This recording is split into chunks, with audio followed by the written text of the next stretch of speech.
Bharatiya Janata party तरफर गाँ चाल अभियान कार्यक्रम बामनघाटी उपखंड बहलदा ब्लॉक बड़पड़सा ग्राम पंचायत रे अनुष्ठित हो जाइए। भारतीय जनता पार्टी आदिवासी मोर्चार साधारण संपादक रामचंद्र हांसदा जोगदे लोक मानकु मोदी सरकार विभिन्न योजना विषय अवगत कराइतिले। एहारे हिताधिकारी माने केमिति लाभ पाउछंती से विषय विश्लेषण कले। उक्त बैठक में माझी बाबा साधाई सोरेन और नायक बाबा हाम्बार हांसदा को उत्तर दे सम्मानित कर सभारे गाँवर बहु लोक उपस्थित रही। सेमानंक मध्य शक्ति केन्द्र प्रमुख नुना मारांडी, बूथ सभापति खुसला मुर्मू, सुंदरा हांसदा, शंकर मुर्मू, हेमता हांसदा, सालुक टुडू, हदी सोरेन, चंदना हांसदा और पुनाराम हांसदा प्रमुख थिले।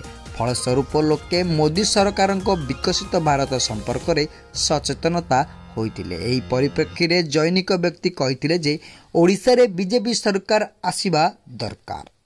एहा तांकर मंतव्य रखिथिले। एहा परे गाँवर कांथरे भारतीय जनता पार्टी प्रचार उद्देश्य रे लिखन कर जायतिला। रायरंगपुर श्यामलंदु परिडांग रिपोर्ट, दिग्दर्शन न्यूज।